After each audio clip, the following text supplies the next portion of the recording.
ආයිබෝන් ඉතින් ඔන්න අදත් මං අලුත් වීඩියෝ එකක් අරගෙන ආවා මේ එදිනෙදා අපි අපේ වෘත්තිමය ජීවිතයේදී ගන්න අත්දැකීම් පාදක කරගෙන. ඉතින් අද මම කියන්න යන්නේ පොඩි බබාලා ඉන්න අම්මලා තාත්තලා නම් පොඩි බබාලා ඉන්නවා නම් එයාලට වැදගත් වෙන කවුරුත් වැඩිය අපි කොච්චර කිව්වත් කට්ටිය වැඩිය හිතන්නේ නැති දෙයක් ගැන. ඉතින් ඊයේ අද පහුගිය දවස්වල අපි ක්ලිනික් වගේක් කරා පුංචි බබාලගේ බෙහෙත් විදින ක්ලිනික්, උසබර බලන ක්ලිනික් සහ ඇන්ටිනේටල් ක්ලිනික්ස්, ගර්භණී අම්මලාගේ ක්ලිනික්ස්, ෆීල්ඩ් ක්ලිනික්ස්. අපි මේ මෝච් වලට ගිහිලා ෆීල්ඩ් එකේ කරන ක්ලිනික්ස්. ඉතින් මේ ක්ලිනික් වලදී ඕගොල්ලෝ දන්නවා බබාගේ උසබර බලනවා, බෙහෙත් විදිනවා, ওই ටික ඔක්කොම කරනවා. ඉතින් බෙහෙත් විදින බබාලා බලනකොට මගේ ක්‍රමවේදයක් විදිහට මම සාමාන්‍යයෙන් හැම බබාගේ මං විතරක් නෙමෙයි අපේ වෛද්‍යවරු හැමෝම බබාලගේ උසබර අනිවාර්යෙන් බලනවා.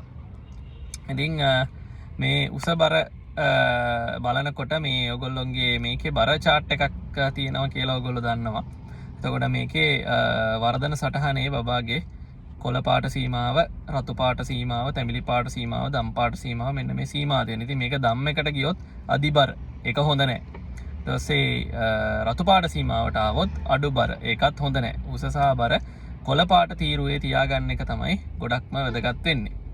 ඉතින් මේවා මෙහෙම බලනකොට අපිට හම්බ වෙනවා මේ අවුරුදු 3 අවුරුදු 5 බෙහෙත් විදින්න එන බබාලගේ මේ පොඩි කාලේ කොළ පාට සීමාවේ හොඳට බර ගිහිල්ලා පස්සේ ඔන්න කෑම කන්න පටන් ගත්තාම අවුරුද්ද 2 යනකොට මේක බර ටිකෙන් ටික බර වැඩි වීම අඩු වෙවි ඇවිල්ලා දැන් අවුරුදු 3 වෙනකොට අවුරුදු 5 වෙනකොට තැඹිලි රතු සීමාවට ඇවිල්ලා. මොකද්ද මේ බර අඩු වෙන්න හේතු කියලා හොයලා බලනකොට අවුරුදු 3 වෙද්දිත් බබා කිරි බොනවා. කියනවා නේ ડોක්ටර් නෑ චුට්ටයි මේ රැට විතරක් පොඩ්ඩක් කටේ ගහනවා නැත්තම් දවසට දෙපාරයි බොන්නේ කියලා. ඊට පස්සේ බබා කෑම කන්නේ නෑ ડોක්ටර්, කෑම කන්නේ කොච්චර කැවුවත් කන්නේ නෑනේ මොකද කරන්නේ කියලා අහනවා. ඉතින් මේක අපි පුනා කියන අපේ මිඩ්වයිෆ් මිස්ලා, අපේ සිස්ටර්ස්ලා, එම්එච් වෛද්‍යවරු සියලු දෙනා පුනා කියනවා මේ කාරණේදී අපි සාකච්ඡා කළ යුතු දේ අවුරුදු 2 වෙනකන් තමයි මව්කිරි දෙන්නේ දරුවෙක්ට. අවුරුදු 2කින් පස්සේ මව්කිරි දෙන්නේ නැහැ. අපි වැඩිහිටියෝ කන කෑම තමයි ඒ දරුවෝ කන්න ඕනේ. ඉතින් මේකට පදනමක් තියෙනවා. මොකද මව්කිරි වල ගුණාත්මක භාවය අවුරුදු 2 වෙනකොට ඉවරයි. එතනින් පස්සේ දරුවාට අවශ්‍ය වෙන ප්‍රෝටීන, විටමින, කාබෝහයිඩ්‍රේට් සියල්ල ලැබෙන්නේ අපේ ආහාර වලින් සහ ඒක වැදගත් දරුවගේ ප්‍රතිශක්ති පද්ධතිය ඉතුරු ටික හරි ගස්ස ගන්න. ඉතින් ඒ කාලෙට මව්කිරි පෙව්වා කියලා මව්කිරි වලින් ලැබෙන වටිනාකමක් නැහැ.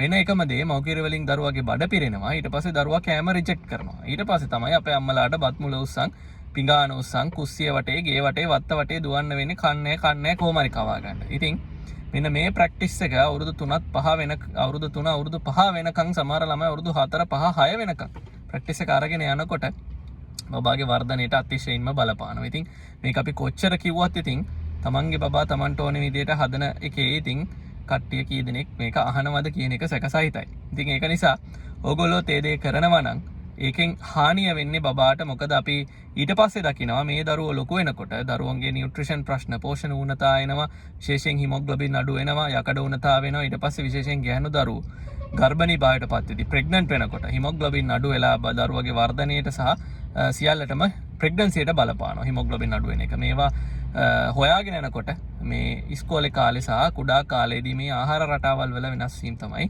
සිද්ධ වෙන්නේ. ඉතින් බබාලා කන්න නැති එක ඇත්ත. මොකද ඔයගොල්ලෝ මම අපි කවුරුත් උපතෙන් කන්න පුරුදු වෙලා ආවේ නැහැ. අපේ දෙමව්පියෝ තමයි අපිට යම්කිසි රටාවකට කවන්න පුරුදු කරේ. ඉතින් ඒ වගේ තමයි ඔයගොල්ලෝ දෙමව්පියෙක් නම් ඕගොල්ලෝ තමයි ඔයගොල්ලන්ගේ දරුවට කවන්නේ පැටර්න් එක පුරුදු කරන්න ඕනේ. ඒක හරියට පුරුදු කරොත් දරුවා ලස්සනට කැම ටික කාලා හොඳ බරක් එක්ක හොඳ පෝෂණයෙන් ඉන්නවා.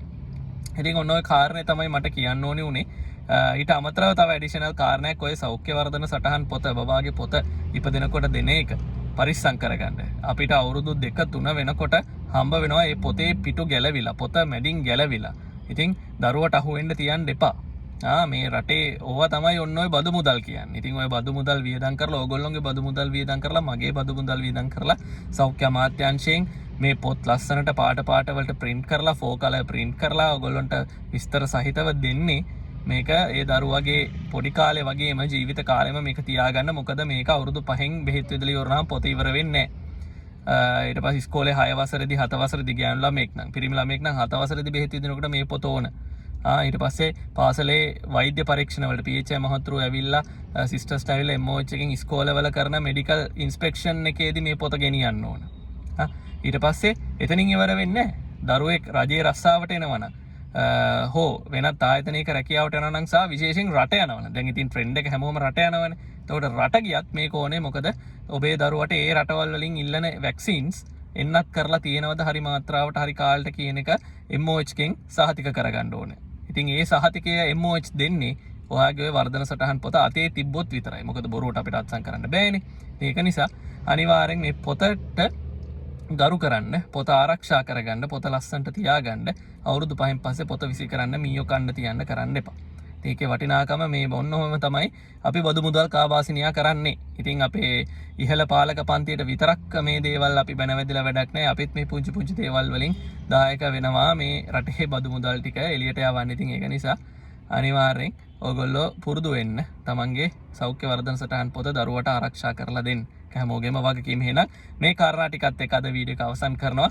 ප්‍රායෝගිකව දැකපු දේවල් තමයි අරගෙන ඉන්නේ මම. තවත් මේ වගේ වීඩියෝ එකකින් අපි හම්බෙමු. එහෙනම් ගිහින් එන්නම්. ජය වේවා.